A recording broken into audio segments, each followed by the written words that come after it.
금도구 사건의 배후 정체를 평범한 시간을 갖도록 하겠습니다. 우리 정윤 선생님 박수로 부탁드리겠습니다.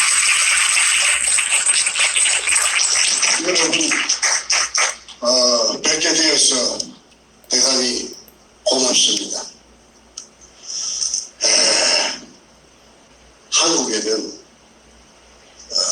언론의 자유가 있다고 하지만 제가 겪은 언론의 자유는 없었습니다.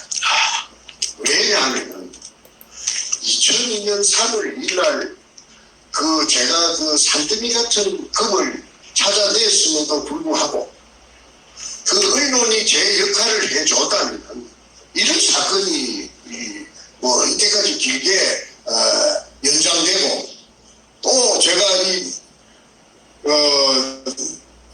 뉴저지까지 와서 여러분 앞에서 이런 연설을 할 필요도 없습니다. 아마 어디서 죽었는지 살았는지 잘 먹고 잘 살기를 아마 했을 겁니다. 그런데 하늘에서 저한테 그런 큰 재물을 주는 것이 아마 망설여진 것 같아요. 그래서 강도를 갖다가 저한테 보내가지고 저를 훈련을 시키는 겁니다. 제가 그동안에 엉망진창으로 살면서 술도 많이 먹고 그냥 내 마음대로 살아놓으니까 그 잔물을 좀 빼라. 왜 그러냐면 명금을 만들려면은 단련을 시키지 않습니까? 불에다가 달갔다가 또 물에 식혔다가 망치로 두드려 팼다가 그 연장선이라고 생각하기 때문에 제가 지금 여러분 앞에 이렇게 건강하게 서서 여러분들을 뵙게 되는 것 같습니다.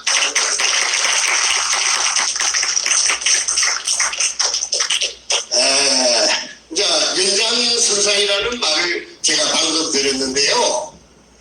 이 배후에 이 세상에 그 대통령이 그 배후에 있는 줄은 제가 어떻게 알았겠습니까? 저는 그야말로 평범하게 살고 싶은 사람이었고 부자가 되고 싶다는 생각을 해본 적도 없고 남의 재물을 장려해본 적도 없고 그 다음에 건강하고 내 일남일녀가 있는데 건강하고 아무 탈 없이 평범하게 그냥 사는 줄 알았죠. 그래가지고 그냥 하루하루를 그리 사는데 어느 날 정신을 차리고 보니까 제가 태풍의 액 속에 태풍이 있으면 그 태풍의 눈이 아니십니까? 태풍의 눈 밑에 딱 들어앉아 있어요. 내가 빠져나오고 싶어도 못 빠져나와요.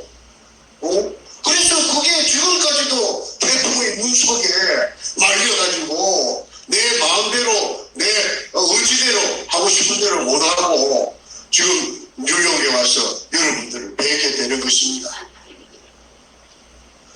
제가 10년 동안 딴 거는 안 하고 부산 문현동에 의뢰공장 찾는 데만 10년 동안 꼽혀가지고 전력을 투구했습니다. 자다가도 정말 어떤 영감을 받을까 싶어서 의뢰공장의 한 부분, 한 가닥, 한 모서리 뚫게 해주시오. 내가 뚫었으면 소원이 없겠다. 그 속에 금이 있을 거라고 그런 생각은 안 했습니다. 금이 나타나 주세요 하고는 제가 역을 하지 않았어요. 왜? 금은 그렇게 쉽게 나타나는 것인 줄 저는 몰랐죠. 그런데 7년 만에 하늘의 도움으로 문자를 쓰고는 천우신조로 그 근육을 60cm로 지하 16m 안반충을 뜯고 찾아내고 났는데 그거가 바로 금꿀이야. 금이 일본 놈들이 중국을 약탈해 갖고 와갖고 마자리 포대 속에 은행을 전부 털어가. 은행에 그리 금이 많았답니다. 중국은 당근거리 늘고 그 다음에 이 태양권 종이 지정이 막 군벌이 난립을 하면서 마비가 됩니다. 어떤 지방에는 그게 통용이 되는데 어떤 지방에는 안 되니까 경제적인 마비가 오니까 청나라 말기에 원세계란 이 원세계가 급하게 만든 것이 금편. 중국 사람들 말에 의하면 은자금자입니다. 이게 저 중국 북쪽에 슈엔난로라는 중국말 제가 잘 못하는데 하근남로라 하는 그 북경대학교, 진화대학교 그 대학들이 모여가 밀집 지역이 있습니다. 그 하근남로인데 거기에 가면 중앙재정대학이 있습니다. 거기에 화폐박물관에 제가 그거 보니까 아까 제가 말씀드린 금편은편이 있었습니다. 그거 제 눈으로 봤습니다. 그래서 제가 의뢰공장을 이제 찾아가지고 그 한가닥을 들고가지고 그 속에 내려가서 돌아다니 보면은 굉장히 어릴 것이니까 그러면은 금이 있을 수도 있고 없을 수도 있고 그렇게 생각했지 금이 꼭 있을 것이라고는 제가 생각 안 했는데 해필이면은 떫은 군형이 금꿀을 떫었다는 것입니다. 마다리 포대 속에 일본 글자 이등충이라고 써져 있는 한문이 일본식 한문 이 세자가 지켜있는 한토색 마다리 포대가 5단 높이로 막 들여차 재겨 있었어요. 그 굴은 얼마나 그 규격이 큰지 그건 저는 모릅니다. 자료 안 재봤으니까. 그런데 아니 그 예사로운 일은 아니죠. 왜 그러냐면 그 땅속 깊은데 맑은 물 속에 물에 포화가 되어 있는데 물 속에 똑같은 포대가 한토색 포대가 검은 할자로 이등충이라 하는 게 지켜가 있으니까 막 가슴이 막 요동쳤습니다. 뭐 금 아니라도 괜찮아요. 일본 의뢰공장을 찾았다. 의뢰공장 찾은 사실이니까. 그러면 내가 그 10년 동안 도전해가지고 온갖 그 있는 거 없는 거 다 집어박아갖고 그 고생했던 것이 저 문제 성공한 거죠. 금 한 개도 없어도 괜찮아요. 의뢰공장을 찾았다는 그 말도 나는 성의자가 된 겁니다. 그래서 그날 제가 만세를 부르고 만세삼창을 부르고 저 진주까지 오기가 뭐해서 저 초랑에 가면 텍사스 촌이라는 데가 있는데 차이나타운입니다. 거기서 중국술을 내가 실컷 먹었습니다. 그래갖고 밤 12시가 넘어서 택시를 타고 그 먼 거리를 진주까지 와서 지리산까지 우리 집에까지 왔어요. 자, 그 다음에는 뭐냐면은 물속에 내려가 봐야 됩니다. 지하 4m부터 물입니다.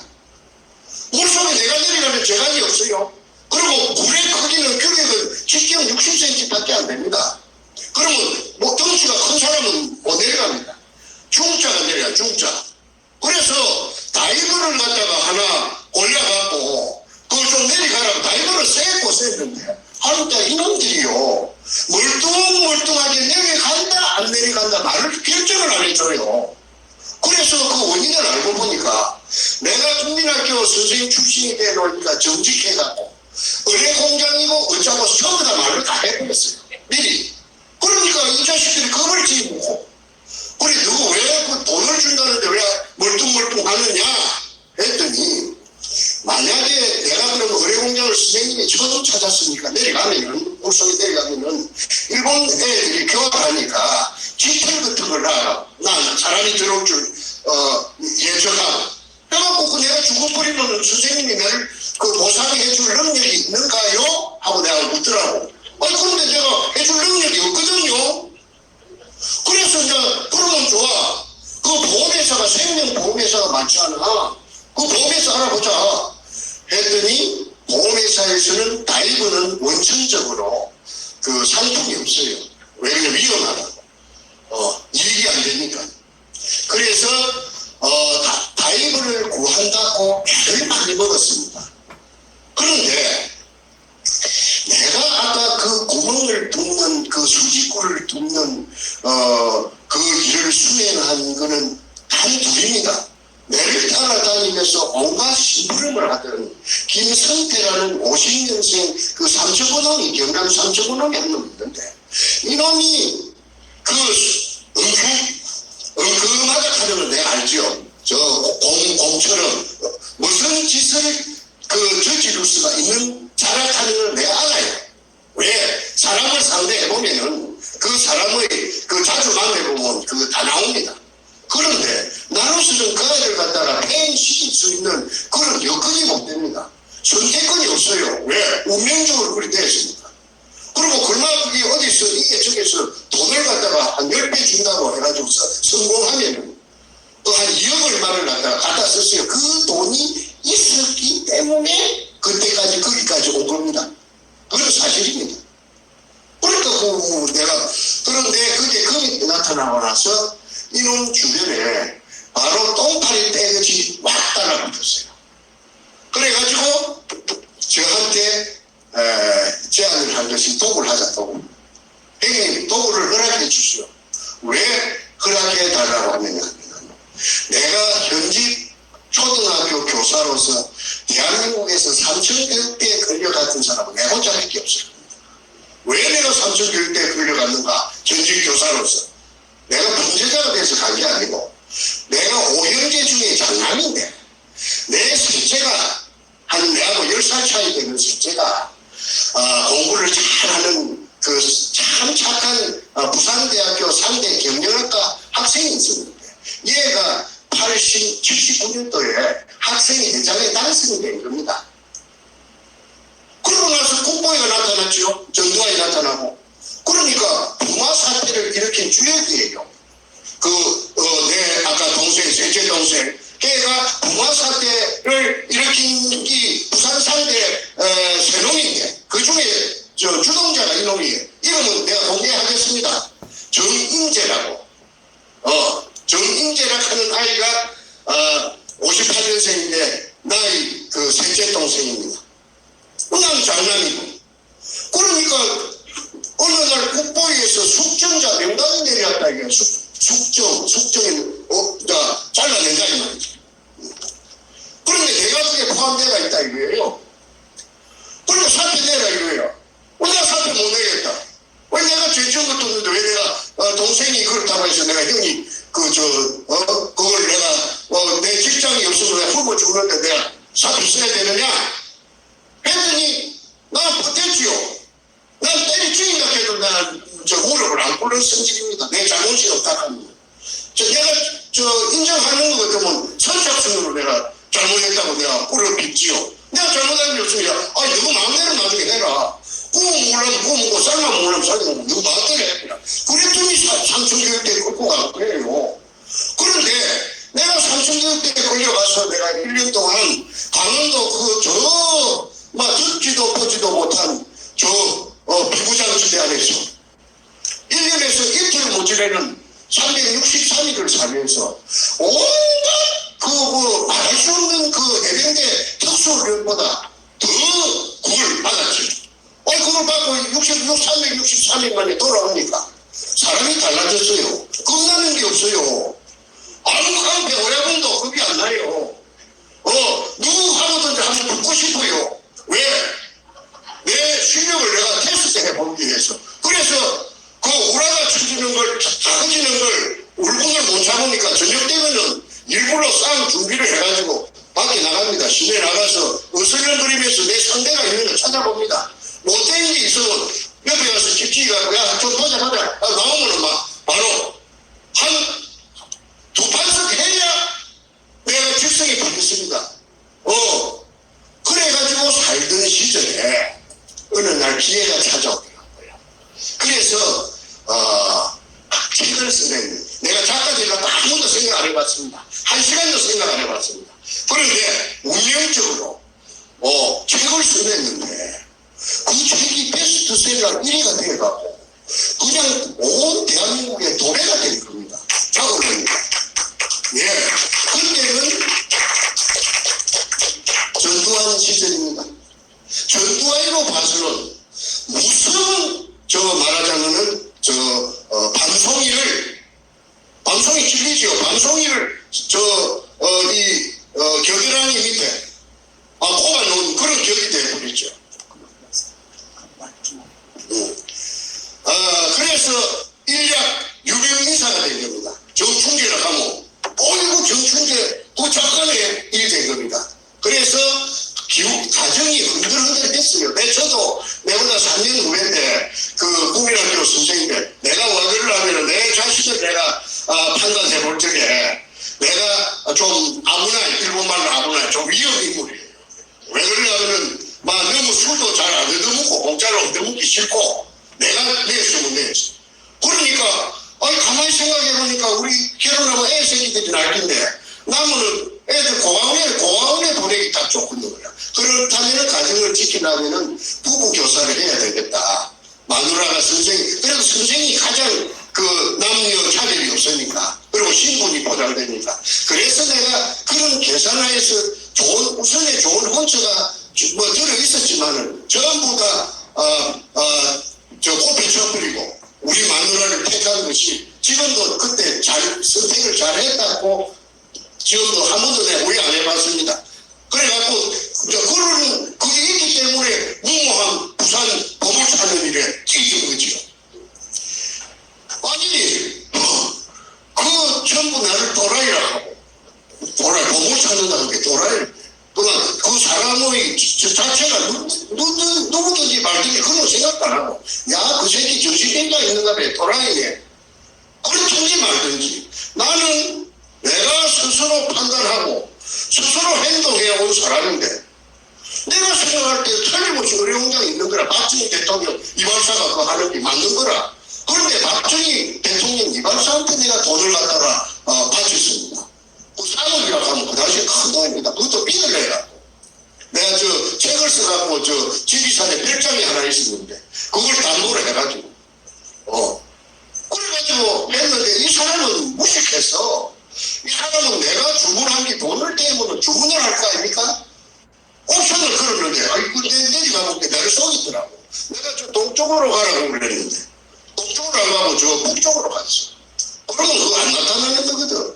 그래서 내가 그 사람하고 결별을 하고 내가 상업은 다 녹아버리고 없으니까 그러니까 포기하고 내가 독자적으로 그렇게 내가 이제 직접 나선 거지요. 그래서 횟수로 총 10년 만에 그 천신만고 때 하나 들고 가고 찾았는데 바로 금이 나타나버리니까 좀 허탈하기도 허탈하는데 어쨌든 내가 그 금을 가지고 내가 어마어마한 부자는 되는 거는 그런 부분 가지고 그런데 국가에도 얼마나 그 이득이 되겠느냐. 왜? 세금을 주니까. 내가 자부하는 것이 이제 이게 마무리가 되면은 대한민국의 5천만 인구 중에서 국가에 제일 애국하는 사람이 정충재가 되는 거 아닌가? 정충재가 세금 제일 많이 냈으니까 정충재가 제일 애국하는 사람이지. 그런데 호락호락하지는 않았다. 이 세상이 한 바퀴 돌려요. 내가 아까 아슬아슬했다는 삼천포동 그놈이 주위에 독을단이 순식간에 몰려들어가지고 그 중에 백준놈이라는 게 58년생 그 갑쟁이가 서울 갑쟁이가 나타나가지고 내 군용 들고 금 찾아놓고 나서 뒤에 마무리해준다. 왜냐면 돈도 없고 아무 백도 없으니까. 이래가지고 그 백준놈이라는 자가 청와대 그 당시에 양아치 청와대 더러운 양아치보다 더러운 노무현이라 하는 그 더러운 개 같은 자식하고 연결이 되는 겁니다. 청와대가 통째로. 내가 지난번에 LA에서 며칠 전에 노무현 도둑놈이라고 도둑놈 기질이 있다고 내가 방송을 여러분 보셨을 겁니다. 길에 임업시 현장에 저 노공평이하고 같이 담을 갖다가 절단하고 철조로 절단하고 들어가서 감나무 메모 100개를 갖다가 맥주를 훔쳐와서 저거 집 뒷산에 감나무 가수원을 조성해갖고 거기 생활에 큰 보탬이 되겠다 진입으로 시버린 거예요. 그러면은 저는 초등학교 교사의 한 사람으로서 전문 교육을 내가 받았던 사람 교육대학을 나왔습니다. 그런데 흰 백지에다가 먹물을 억지르면은 먹물이 안 없어집니다. 본래대로 안 됩니다. 혼적이 남지요. 거기 도둑질도 마찬가지입니다. 도둑질은 아무나 하는 게 아니에요. 내 하수체가 내 속에 있는 어떤 부분의 호르몬 도둑질을 하는 순간에 어떤 쾌감, 짜릿짜릿한 그런 거 있으니까 그런 쾌감을 갖고 도둑질을 한다는 걸 내가 억울한 징역 44개월 살면서 전문꾼들이 엄청 실이 많이 들어오니까 시간 많으니까 도둑놈한테 내가 물어봤어요. 야, 너가 도둑질 배가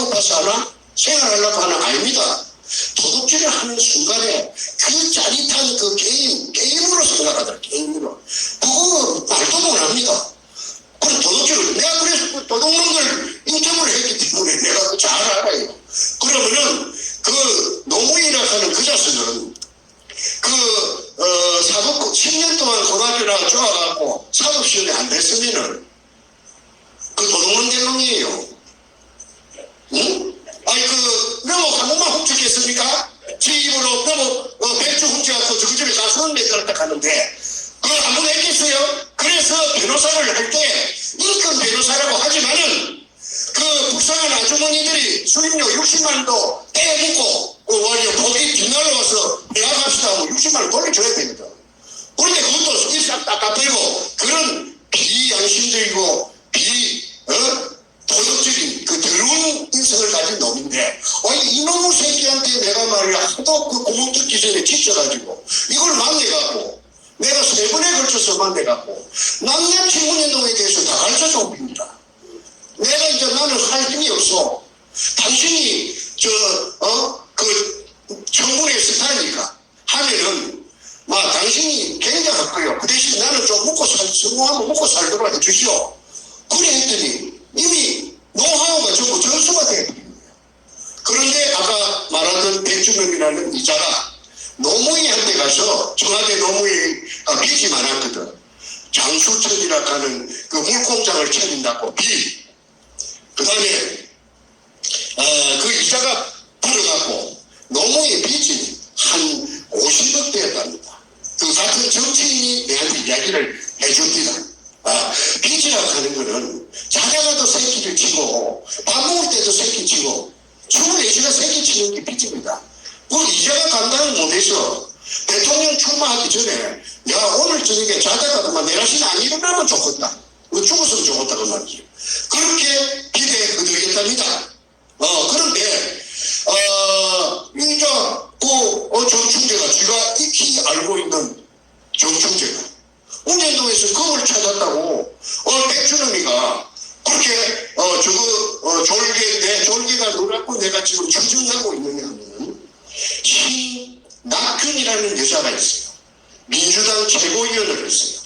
좀 있으면 신낙균이 신필규의 자매가 나오는데 이 여자가 백준엄이하고 특별한 관계라는 것을 제가 알게 된 것은 나중에 이 두목이 가진 서류를 내부 문건 서류를 2차례에 걸쳐서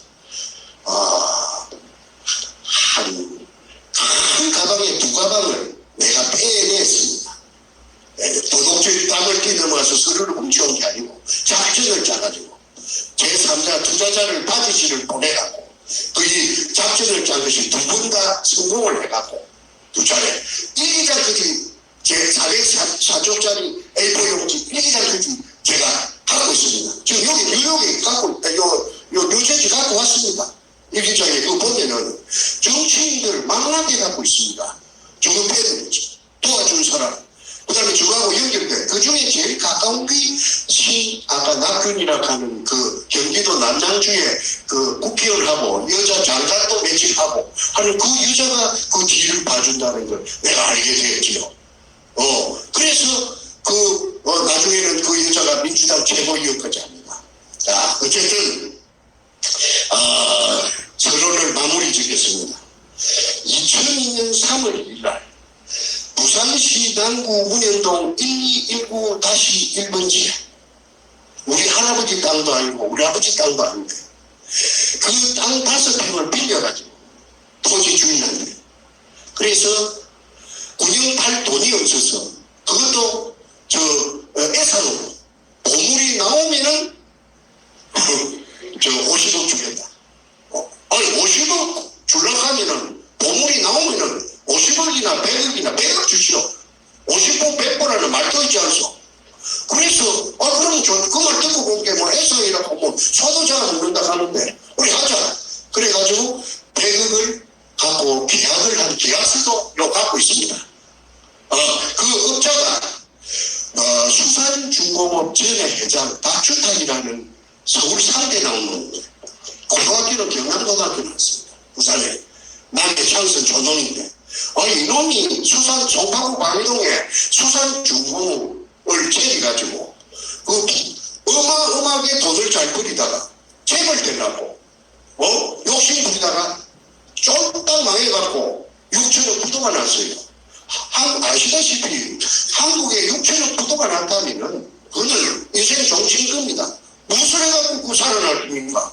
그래서 그 회생 기간이 있어요. 하나 1년 정도 판사가 회생 기간을 주는 것은 줄 거 받을 거 다 정리하라 하나마 그런 기간이 모양인데 그 기간에 나를 만나가지고 저리고 전부 다 뺏기고 없는 놈이 아무것도 없는 놈이 이게 그냥 재판을 하는 내내 구멍을 팠으니까 그 구멍의 진실을 그 구멍 때문에 업자가 제일 잘 알 것이라고 보고 그 정인 신청을 해도 안 와요.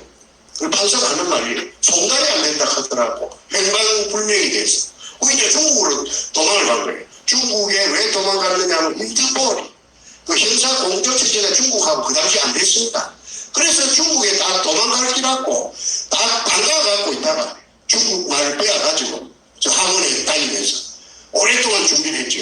그래갖고 중국에 도망을 가갖고 절강서, 가흥시, 운해로 개발구 운해로 222호 그게 수산기계 유아공사 제주나한테 그 내가 저 시사 저들에 내가 대문짝만하게 그 사진하고 제목에 뭐라고 했느냐면 일본 군의 검토를 해 중국의 공장 지역 제기의 발판 마련하려 수산주공업 전 회장 박주타 사진거지 사진거지 대문짝만하게 그래도 소용이 없어요. 왜? 한국에 한 분, 1심, 2심, 3심이 끝나가지고 징역까지 살고 나오니까, 이거 기자놈들이 다 오염돼 놓으니까, 이게 관심 가진 놈이 없어요. 그래도 어찌어찌 해가지고 시사저널에 두 번 났습니다. 두 번 난, 대문짝만큼 난 기사를 제가 다, 그게 기자들이 제 말 듣고 기사 안 내줍니다. 쌍방에 전부 다 이쪽 저쪽 다 챙겨보고, 자기가 옳다고 생각을 했는데 그런데 나중에 두 번 내준 그 기자도 나중에 그만 오염돼 버리더라고요. 어쨌든 한국이 아까 일선 교수님이 일부에서 말한 것처럼 한국이 풍전 등하의 위기에 봉착해 있습니다. 나라가 망할 지경에 있습니다. 그거 왜 망하게 됐느냐? 그걸 거슬러 올라가 보면 역으로 이 박근혜 대통령의 탄핵이 있고 그 박근혜 탄핵 이전에 문현동의 검도를 사건이 있습니다. 그것부터 시작됩니다.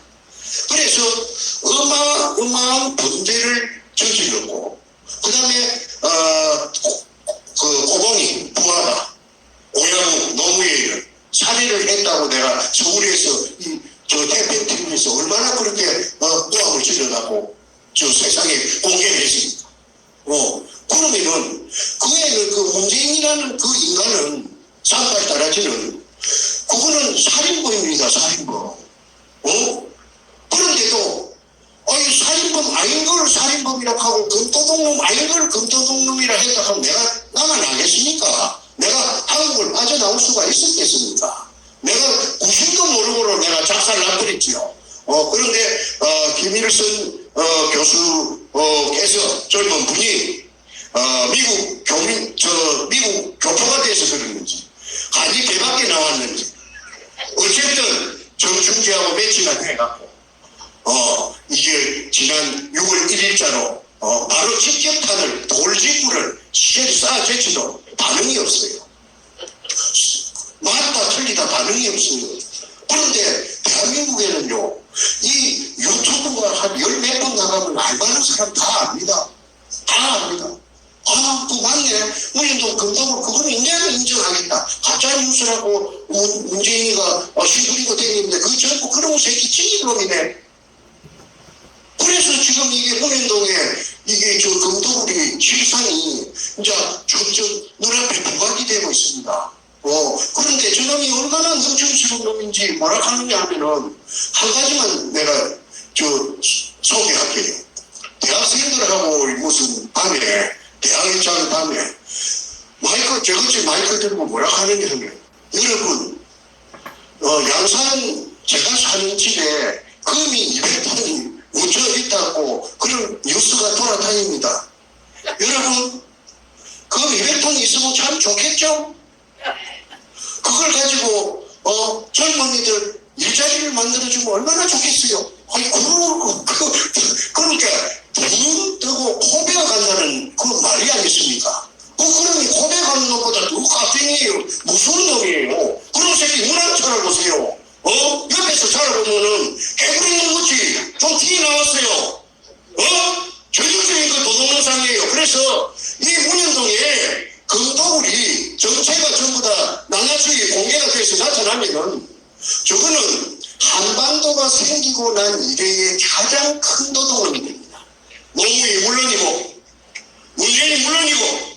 그래서 이 한국이 지금 엉망진창이 빨간물이 지금 엉망진창으로 지금 이 돼갖고 막 범벅이 돼가 있는데 이걸 정화를 안 하면은 미주 나가시라 합니까 뭡니까? 군대에서 금요일마다 청소하는 거 배우만에 물청소 안 하면 안 됩니다. 물청소를 하는 데 있어서 어떻게 해야 되느냐 이번 기회에 싹 정리해야 됩니다. 대청소를 해서. 그래서 그런 의미에서 지금부터 제가 이 노무현이 문재인이가 노무현이가 제일 대장이고 도굴단에 뒤 배경으로 그 다음에 문재인이 행동대장인데 그 뒤에 행동책들이 있을 거예요. 행동책 왔다리 갔다리 하면서 그 음으로 양으로 근동을 혼자서 하는 게 아니까네. 그 명단을 제가 발표를 하겠습니다. 이거는 제가 상상해갖고 하는 게 아니고요. 시비 걸라고 하는 게 아니고 내가 나이가 70이 넘었는데 내가 뭐라 시비 걸깁니까? 시비가 걸리와도 내가 피해야죠. 그런데 이거는 내가 이 자력으로 전부 다 알아낸 것이니까 공개적으로 내가 뉴저지에서 내가 발표하겠습니다. 그런데 왜 이걸 발표하느냐면 진검승부입니다.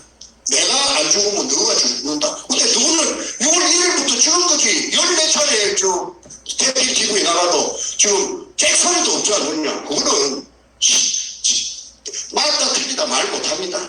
너무나 저것도 끔찍하니까. 그런데 국민들만 많이 알리는 저 극도동놈 하고 야합한 그 노무현이 문재인을 가만 안 놔줍니다. 그게 어찌 대통령입니까? 도둑놈이지. 자, 그래서 지금부터 제가 발표할 테니까 판단은 여러 시청자 여러분께서 해주시기를 바라겠습니다. 조동철이라는 사람이 있습니다. 1번입니다. 60년생이랍니다. 60년생. 서울시청에 마케팅과에 있다가 한 5, 6년 전에는 자전거 담당관실로 근무하고 있다 하는 거지 제가 점검하고 내가 한 번은 찾아가서 만났어요. 내년에서 정충재라고 하니까 막 정기에 감전되는 거지 딱 붙으래. 그래서 그러지 말고 네 공무원 아이가 네 전부 다 양심선을 하고 내가 네 그 도굴단한테 받은 것보다 더블로 보장해 줄 테니까 내한테 오는 게 어땠느냐 하니까 내 정체를 알고 피 웃으면서 웃는다 하는 의미는 네가 무슨 그런 능력이 있어 어떻게 우리 도굴단을 네가 감히 그러면서 그냥 픽 돌아서서 그런 걸 딴 데 가서 알아보세요 하고 가버리더라고. 키가 조그만해요. 동글동글 생겼어요. 그런데 지금은 어디 사느냐 하니까 알아보니까 저 옛날에 뚝섬 경마장 있는데 성수도 거기에 무슨 그 굉장히 비싼 아파트가 있답니다. 고급 아파트가. 근데 이름을 내가 잊어버렸는데 그 아파트에서 이 공무원 하지 않고 뭐 회장님으로 군림한다는 사실을 알았습니다. 근데 이자가 안경 안 쓰면 안 보입니다.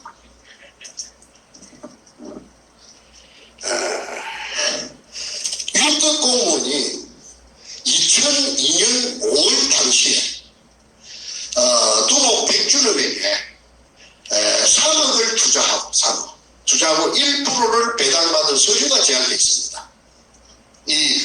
지장도 찍어놓고 그 다음에 주민등록번호도 있고 그 다음에 1% 배당된 것도 다 있기 때문에 그 다음에 아까 일기장에 보면은 토요일만 되면은 비행기를 타고 제주도로 날아갑니다. 도굴단이 부산 문현동 제주도에서 금도구를 2002년 연말에 끝내고 다음 해 5월부터서 제주도로 무대를 옮겨가고 일본 굴을 찾는 작업에 또 돌입합니다. 호화판이지요. 뭐 비싼 다금바리 회를 그 한 마리에 100만 원도 더 한다는 것을 또 그 찐빵 먹듯이 셰프 제철입니다. 그 다음에 그 비싼 한우 갈비를 바베큐를 해가지고 화판으로 막 합니다. 그게 일기장에 골드 고판이라는 말이야. 골드 고판. 골드는 알겠는데 고판이 무슨 말인고 몰라갖고 참 많이 내가 헤맸는데 알고 보니까 제주도 방언으로 고판이 창고랍니다. 창고를 고판이라고. 그리고 고판이 여러 군데 등장하는데 그 고판의 금창고의 위치가 제주도 북제주군 애월읍 광영리 바닷가입니다. 바닷가에 그 금을 탐해하고 170도짜리가 싣고 가서 그걸 개인 양식장에는 바다라도 그 담이 없어도 아무나 못 들어가거든요. 거기다가 그 우선에 숟가 놓고 그걸 순찰로 돕니다. 그래서 그 굴을 찾으면은 그 굴 속에 일본놈 굴 속에 갖다가 쟁여놓고 처음부터서 그 굴 속에 양이 많습니다. 그 굴 속에 있었던 것처럼 기자들을 불러가지고 그 쇼를 하려고 그게 일기장에 다 나타나고 있습니다. 그래서 그때는 아마 청와대하고 접목되기 전인 것 같아요. 그 이후에 아마 접목된 것 같습니다. 그런 내막이 있는 서류가 저한테 탈취당했다는 거 알고, 그 다음에 두 번째, 비호 세력입니다.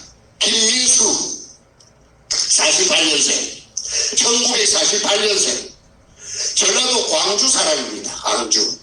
그런데 이 사람이 국정원에, 그 당시 국정원의 안전과장입니다. 안전과장이면은 뭐 하는 직책이냐?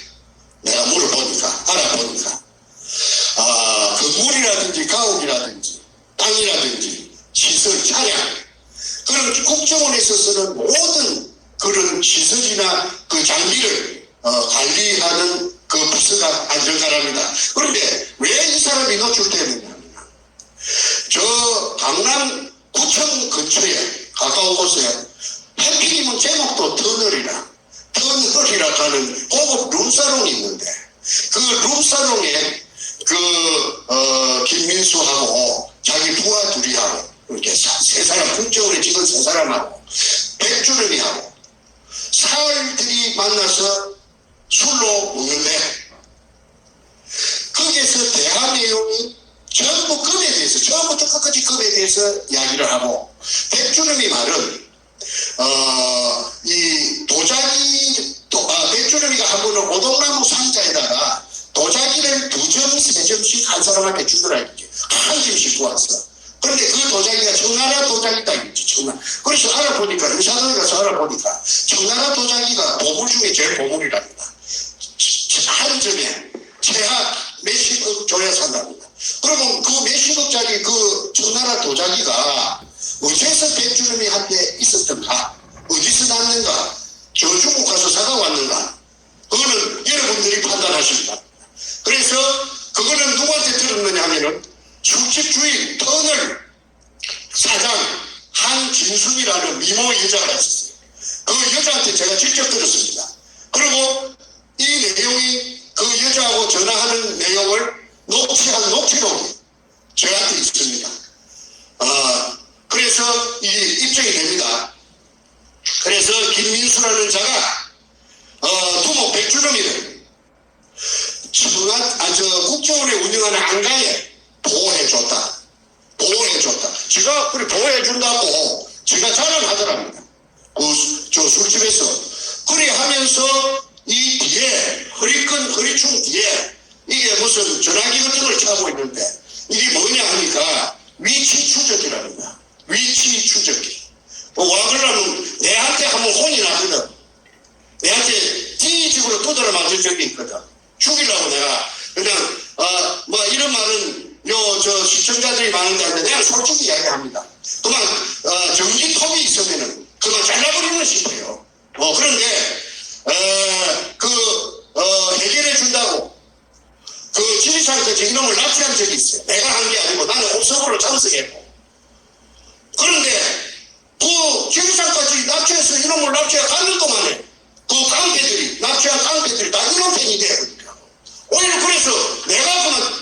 있으면 내가 잘릴 뻔했어요. 네. 그래서 조폭이라는 거는 믿을 게 못 된다. 조폭은 절대 믿어서는 안 된다. 왜? 그 사람들은 영양가 있는 쪽만 했다 돌아선다. 그러니까 어찌 믿을 수 있느냐. 그래서 내가 조폭을 그때 처음으로 한번 겪어보고 직업을 한 적이 있다. 잘못했으면 내가 두 번까지 날 뻔했다. 김민수 48년생 국정원 안전과장 광주시 서구 치평동 출신입니다. 그 다음에 세 번째 김기영이 누냐 하면 저 더블단들이 그 땅을 사버렸어요. 사고 땅 주인 두 놈도 더블단으로 흡수해버려요. 그래 집어넣어 주고 그 내가 본 게 나는 닥쳤던 개꼴이 돼가지고 또 언제 죽을 줄도 모르고 저놈들한테. 그래 내가 이제 정보를 수집해보니까 호사를 지냈다고요. 호사 어느 날 밤에. 그런데 거기는 여러분 한번 생각해 보십시오. 그 일제 때 죄 없이 끌려와 애놈들한테 생매장 당한 뒤에 나타나는데 그 우리 조선인 징용자, 불쌍한 조선인 징용자 1000여 명의 유물이 그 속에 가득 차가 있습니다. 그러면 90바닥입니다. 그런데 거기는 해가 지면 인적이 없는 데입니다. 그런데 거기에서 저녁에 저거말로 고사, 그 다음에 통속적으로 세간에서는 굿이라고 큰 굿을 했어요. 무당이 한 10명이요. 근데 무당 중에 제일 오야봉이 누냐 하면은 김홍랑이라는 그 땅을 산 여자입니다. 그 땅을 산 여자가 자기네들 개거리 무당을 10명을 끌고 와서 팔짝 뛰고 난리 돼지 대갈비 수박을 잘라놓고 구판을 벌이는데 그 사진이 내 손에 입수가 됐어요.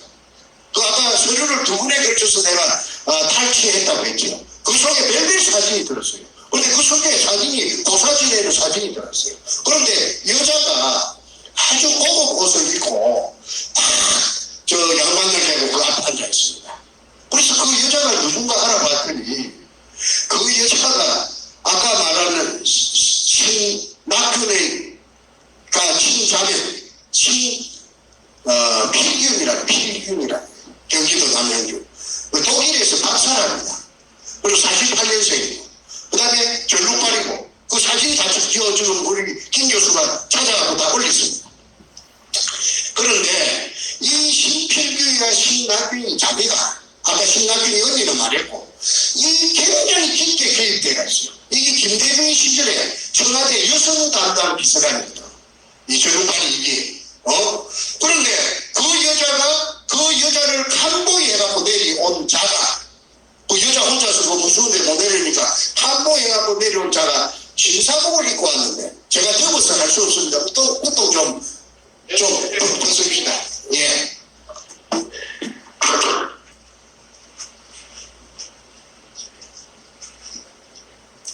해주세요.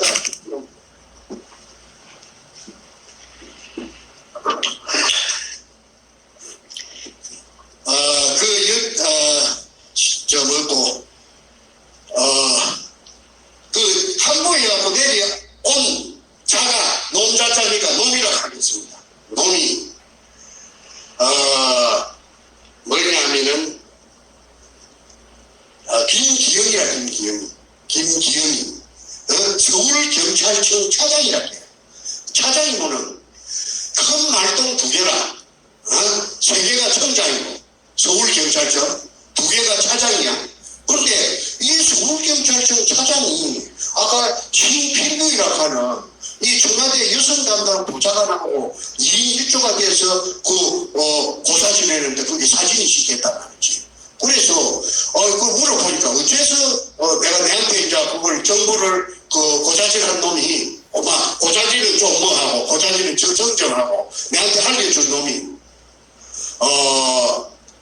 이 토목 백주름이가 다 돌아다니면서 저거는 청와대 여성 담당 비서관 신필규이고 저 남자는 서울경찰청 현직 차장이다. 꼭 막 떠벌리더라 이게요. 그 말은 무슨 말이냐 하면 마치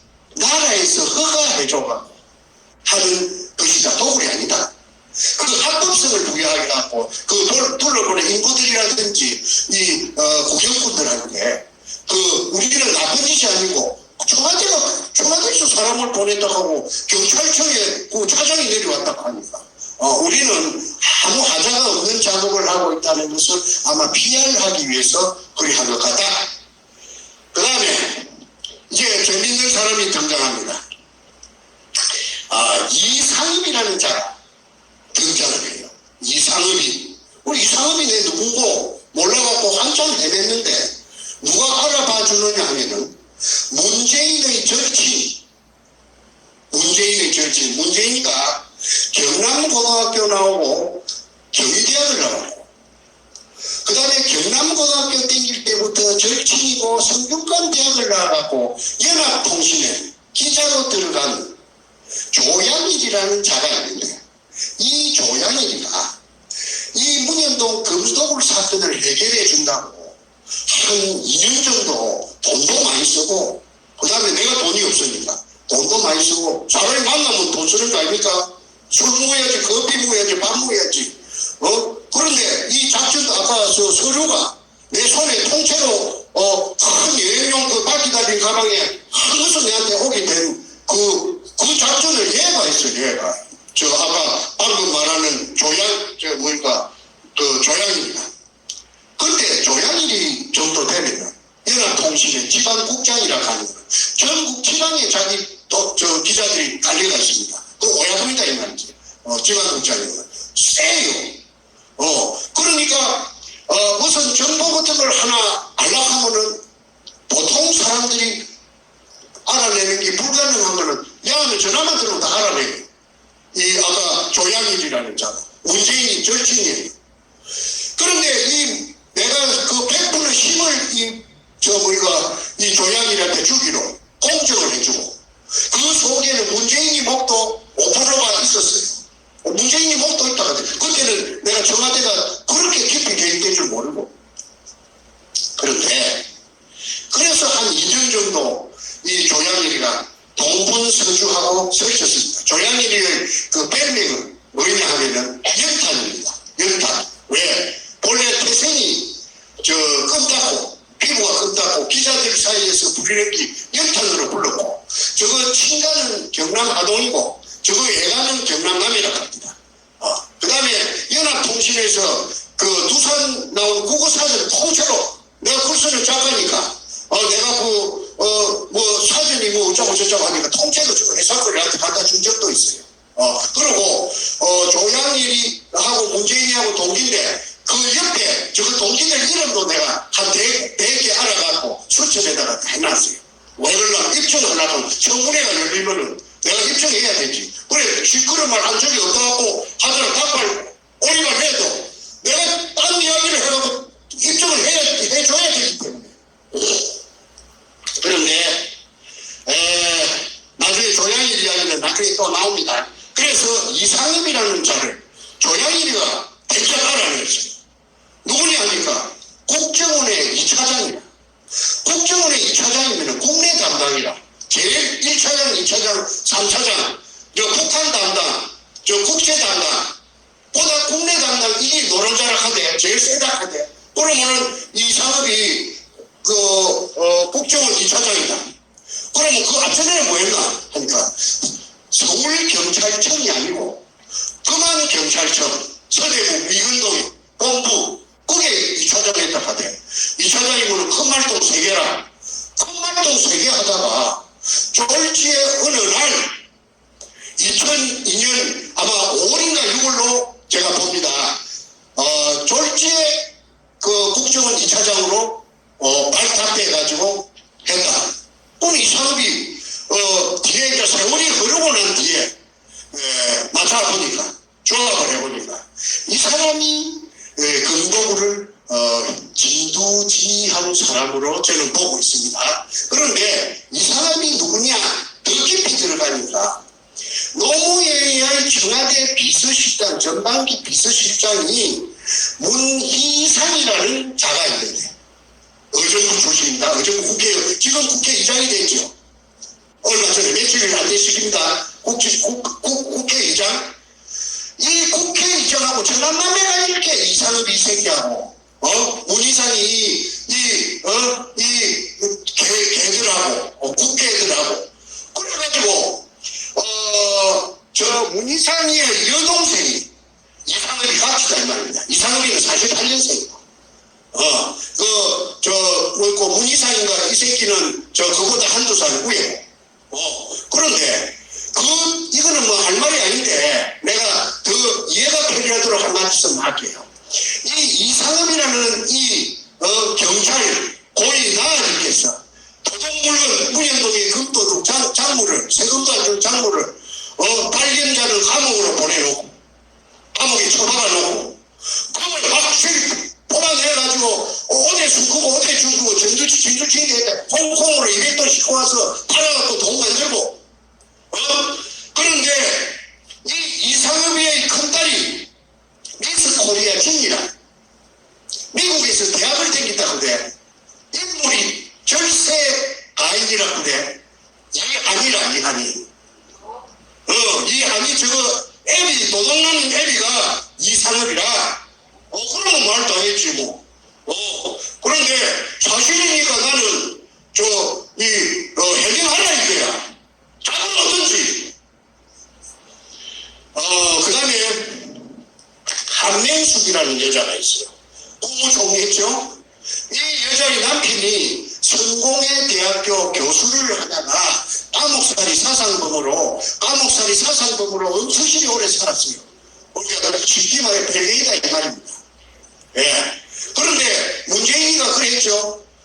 처음처럼이라 하는 소주, 그걸로 찾아보고 평창올림픽에 가서 자기가 가장 존경하는 정신적인 선생, 자기가 지향하는 가장 위대한 인물이 처음처럼 쓴 사람, 나도 가짜에서 아닌데, 전부 연관이 있는 사람들. 그렇게 한명숙이 이것도, 국무총리를 해도 이 여자가, 경기도 일산, 내가 사는 동네, 국회의원이에요. 근데 나는 막 찾아보면 우라통이 터져서, 브레이크카드가 붙어 있어도 내가 외면하고 지나다닙니다. 눈을 바늘 있으면 눈을 집어비고 싶어요. 그런데 이 한명숙이가 초대 노무현 재단의 초대 이사장을 했습니다. 그리고 박정희 대통령도 거기 없고, 재단이 없잖아요. 아무도 재단이 없어요. 그런데 노무현이만 재단이 있어요. 너무 양아치라 하는 거 다 알아요. 그런데 재단이 돈 멀대 것 갖고 되는 게 아니랍니다. 이자를 가지고 굴러가기 때문에, 영원히 굴러가기 때문에, 적어도 몇천억 때문에, 이게 어디서 났느냐, 이거야. 그래서 어디서 났느냐 하니까, 대답이, 노빠들이, 노무의 추정 세력들이, 5천원 만원씩, 이렇게, 회비를 내가지고, 그러면은, 저거 말로 만원씩, 100만 명이 냈다 칩시다. 100만 명이 만원씩 냈다 칩시다. 100억밖에 안 됩니다. 100억밖에 1000만 명이 내면은 1000억입니다. 1000억 갖고는 재단이 안 된답니다. 한 3천억, 4천억 돼야 된답니다. 그런데 저를 그리 거짓말을 하고 있는데 거기에 대해서 의문을 제시하는 사람은 한 사람도 없었습니다. 그러면 바보 되지요. 그리고 내가 문현동에 금독을 시골로 돌아다니고 내가 또라이 그날에도 정신병자 만들어놨는데 진짜 정신병자 되고 그 다음에 어떤 놈이 어떻게 불쑥 나타나서 칼질할지 내가 어떻게 합니까? 그래서 입도 뻥긋 못합니다. 그런 버리 생활을 내가 계속 할 수밖에 없지요. 그리고 우리 집에서는요, 문현동에 금독을 이 말만 끄잡아내면 우리 가족들이 전부 다 장가 접힙니다. 자지러집니다. 그리고 우리 마누라가 어쩌다가 내한테 말을 하면 뭐라 하느냐면, 아이고, 봐라, 포기해보라! 와, 사람을 갖다가, 죽고로 만드는, 니가 죽지, 와, 내 끝이 죽고로 만드네. 다 포기해라! 이래도 밥 먹고 저래도 밥 먹는다, 아이가. 이랍니다. 그런데 포기한다고 저놈들이 사이에 놓을까요? 사람은 죽으면 말 못해요. 그러니까 어째도 죽이려고 할 거 아닙니까? 왜? 그래서 아까 태풍의 핵 속에 내 힘으로서 들어간 것도 아닌데 내 자발적으로 들어간 것도 아닌데 구멍 하나 뚫었다는 그 단순한 이유 한 가지를 가지고 그 속에서 지금까지 못 빠져나오고 이게 뉴저지까지 오게 된 겁니다.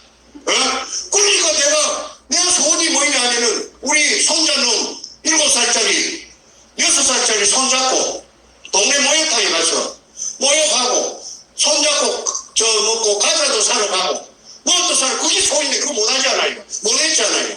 그러니까 내가 나의 소원은, 지금도 나의 소원은 일상으로의 복귀입니다.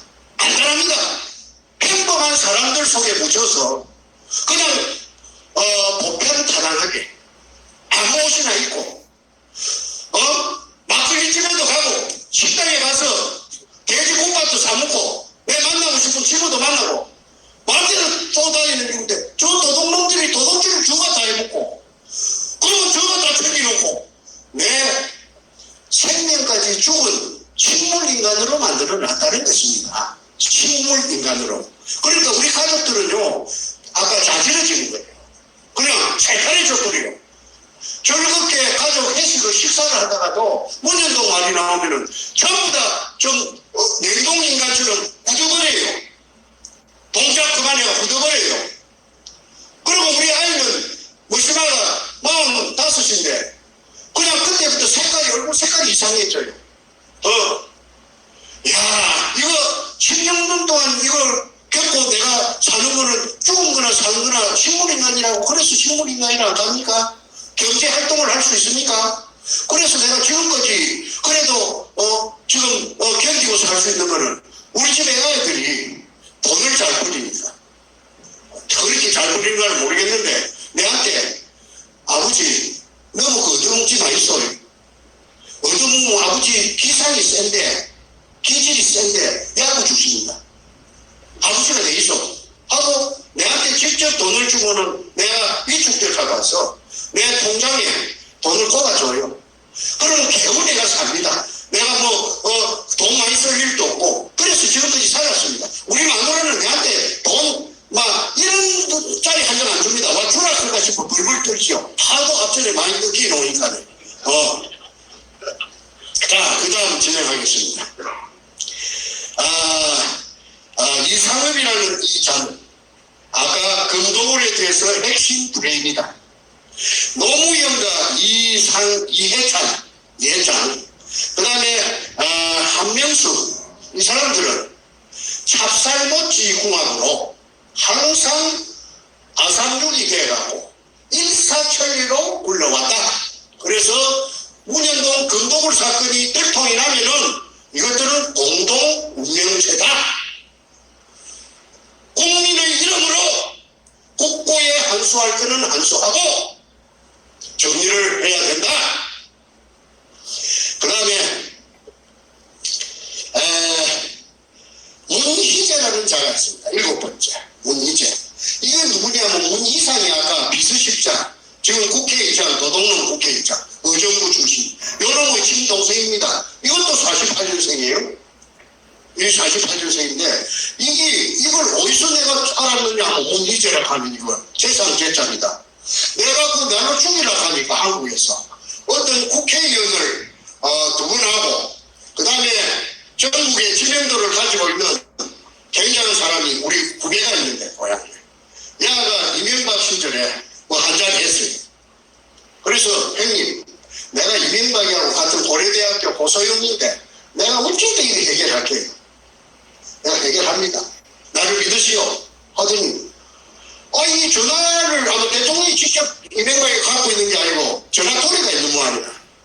그런데 자기의 정체를 만나려 하는 용건을 이야기했더니 알고 나서 전화가 차단이 돼서 전화가 안 된다고 그래요.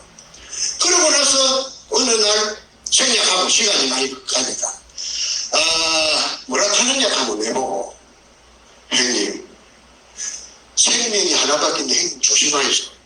밤에 되면 대수인데도 나오지 마이소. 그 말은 니 죽는다 그 말 아니라 니 죽인다 이 말 아니라 그 길로 그 말을 듣자마자 내가 팬기 우리 집으로 와갖고 가족한테 중국 도망간다는 말도 안 하고 옷까지 몇 개 가방 속에 이어갖고 인천으로 가가지고 인천에서 110불 주고 중국 가는 대전 가는 배를 타고 내가 도망을 갔던 적이 있습니다. 중국에서 죽으라 그런 법은 없더라고요. 말 한마디도 중국말 한마디도 할 줄 모르는데 중국에도 은인들이 나타납니다. 조선족들이 나타나서 나를 갖다가 그 이후로 16개월 동안 나를 갖다가 이렇게 스포트를 해줘가지고 내가 털끝 하나 상하지 않고 박근혜 대통령이 단 완성되었기 때문에 내가 귀국을 했습니다. 불법 체류자로 방랑을 했죠. 거기에서 아까 안 것이 아까 문희재라 하는 이자가 대련에서 48년생이 그 당시에 한 25년 전에 대련에 왔다 하더라고. 벨본에 왔다 하더라고. 뭐 그리 부자도 아니고 두각도 없고 한데 2002년 가을부터서 2003년 접어들 무렵에 붙어서 한인 상해가 뭐냐면 상호회의소 그걸 말하는 말인데 그게 큰 감투를 쓰고 활동을 하는데 개발구에 큰 부도난 건물이 하나 나왔는데 저 이마트 같은 걸 하다가 어마어마하게 득지었건데 그걸 불안을 받아갖고 낙찰 법원 경매에 나온 걸 낙찰을 받아갖고 그걸 리모델링 해갖고 한국 상품 파는 백화점으로 그래서 그 한국 조선 우리 대한민국 상인회에 그 건물로 나타난 등장했는데 이게 추미애가 또는 김한길이가 그 당시에 또는 기라성 같은 더불어 쪽에 금도굴당과 더불어 쪽에 그 도둑놈들이 그 국회들이 이래 돌아다닌다 하는 거는 내 비서가 중국 변호사 조선족 이철이라고 아주 영리하고 용감한 그 똑똑한 젊은이가 그 나를 보호해줘서 내가 오늘 미국까지 왔지만은 얘가 그 문희상이 동생 문희재 48년생 이게 2003년 여름부터서 가을부터서 돈이 왔다 가더라고. 그 돈이 온 날짜는 외환이 꼽히는 날짜는 상공국에 가면 다 외자가 같이 끼가 있습니까? 변호사니까 그걸 떼볼 수가 있잖아요. 그래서 내가 하는 거는 글 쓰는 것밖에 없으니까. 그래서 그 내용을 글로 써가지고 내가 인터넷 할 줄 모릅니다. 우리 비서 그 이철이가 조선족 이철이가 그 내가 쓴 글을 갖다가 인터넷에 올리갖고 나니까 선생님 질 꾸리시오. 떠납시다. 중국에 사람 하나 시크 앉히는 거는 일도 아닙니다. 그래서 그날 저녁에 밤배를 타고 산동반도로 건너가갖고 박출당이나 하는 구멍 뚫은 놈, 운전동에 구멍 뚫은 아까 6천원 부도낸 놈. 이게 한국 수산기계 유한공사를 했는데 종업원이 한 1,500명 되는데 어마어마한 공장인데 그 돈이 전부 운전동에 금도굴로 그거 갖다는 걸 그 동네 등기부등본을 떼보니 다 나오더라고. 그런데 아까도 말씀드렸듯이 사진하고 그 제목하고 그 공장 건물하고 등기부등본하고 전부 내부장밖에 해놔도 그만 기자가 또 아까 말한 박출탁이 만나고 나서 한 두 번 만나고 나더만 헬렐레가 돼요. 헬렐레에 대한 답은 여러분들이 다 아실 거니까 생략하겠습니다. 그 다음 이제 다 되었습니다. 김명한 이제 둘이 남았어요. 둘이 서이 남았습니다. 간단하게 할게요. 김명한 독을 두목이 강남 술집에 아까 내 이야기했지 해병대 사례가 그 발렌타인 30년산만 마시는 건 아까 말한 거는 김민수고 국정원의 안전가자 이번에 말하면 해병대 사례가 해병대 사례가 그 사진이 다 있어요. 그런데 해병대 사례가하고 그 독을 두목하고 뭐 당시 그것을 발렌타인 30년산을 마셨는가 한 번도 아니고 이틀마다 알아보니까 이 부산서 이 독을 된 금을 170톤 탐해호에 싣고 제주도 아까 애월읍 북제주 강릉리 그 해안가에 순칼락 하는데 그 해안 방어를 지키는 그 군대가 있는데 그 군인들이 초병들이 해병대에 가나니까 해병대가 거기서 당신들 뭐하냐고 보고서 대합이 저 금을 싣고 와서 순칼락을 그래 합니다 하고 수갖고 그 기자가 달라붙을 수가 있습니다. 해병대 사령관의 그 어떤 의무가 절대적으로 하니까 해병대 사령을 놓고 그러더라. 그런데 김명아이라 하는 이 잔을 별 3개 해병대에서는 제일 높은 게 별 4개가 없다 하네. 그래서 이 3개를 집중적으로 터널이라 하는 거기서 공략했기 때문에 그 녹취록 아까 말한 녹취록에 다 돼갑니다. 그래서 해병대 사령관도 이 금도굴에 깊숙이 관련되어 있다.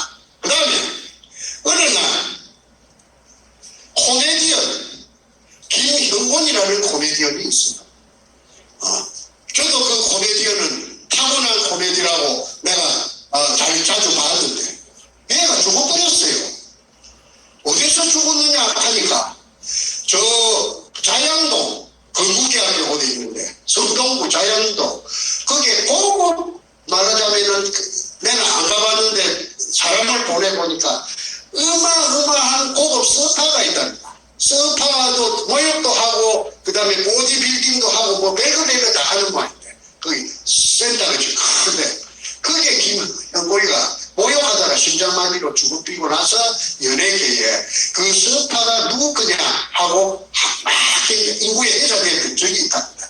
그 주인이 누구냐면 MBC 싱글벙글 쇼를 하는 12시 되면 하는 그 쇼에 강석 뭐 김해 뭐 이렇게 하는 거하고 여자하고 둘이 하는데 그 강석이가 48년생인데 해병대는 이것도 해병대라 전부 해병대 꽃이 피습니다. 요 해병대 출신 계시겠지만은 해병대 꽃이 핀 거는 사실입니다.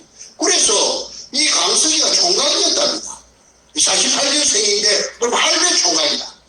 그런데 별로 그 돈도 없었다게 별로 그 코미디언을 해도 싱글벙글쇼 하는데 재산가가 이렇게.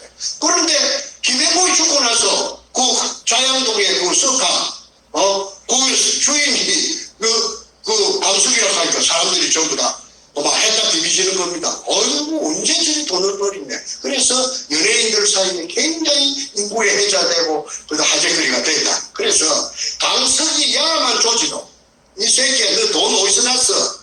하고 자금 추정을 하고 검찰은 자금 추정하는데 또 세계에서 1등이랍니다. 그걸 대장 답은 나온다. 그래서 강석이를 말하고 그 다음에 이제 아까 말한 조양이 연합통신 지방국장 얘가 한 2년 조금 더 나를 많이 도와줬어요. 돈도 많이 썼어요. 그런데 어느 날 내한테 하는 말이 선생님 내보고 뭐라 하느냐 하면 뭐까지 했느냐 하면 코디까지 해줬어요. 코디네이터. 어떻게 해줬느냐 하면은 무슨 호텔에서 양식을 먹는데 선생님 매너를 처음부터 배워야 됩니다. 앞으로 선생님은 굉장한 사람이 되긴데 매너가 좋아야 됩니다. 매너가 나쁘면요 그냥 사람 가치가 뚝뚝 떨어질게요. 이 옷 입는 거 옷도 항상 이렇게 걷지 말고 이렇게 걷으면 안 된다.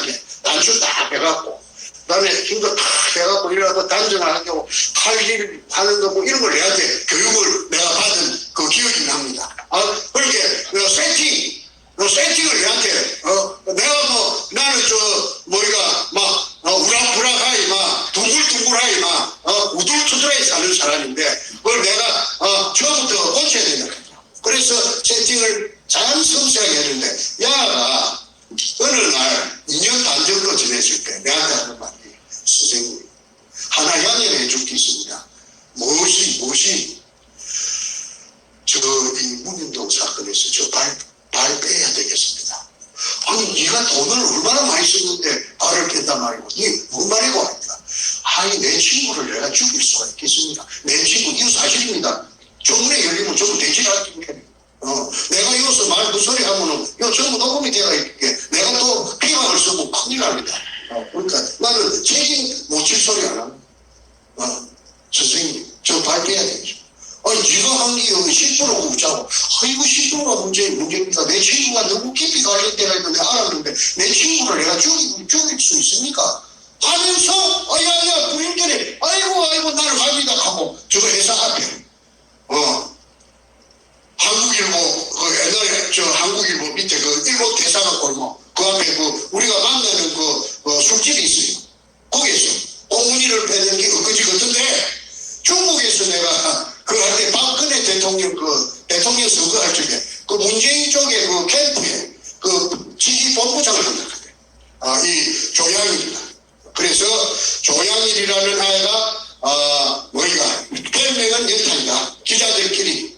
그리고 연합통신 지방국장이었고 그 후에 지방국장 막설 놓고 나서 법무관리공단에 이사로 박근혜를 하나 줘갖고 갔다. 그런데 그 뒤에 이 문재인을 포럼 안 내는 바람에 상으로 얼마 받았는지 네가 기자 출신이니까 네가 실토하면 대한민국 살린다.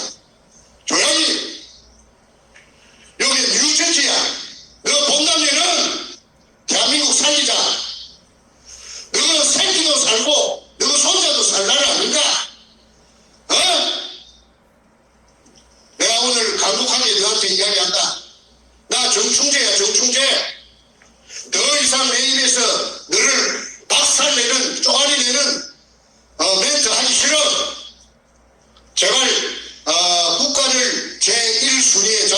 문재인이 잡는 거 내가 같이 도모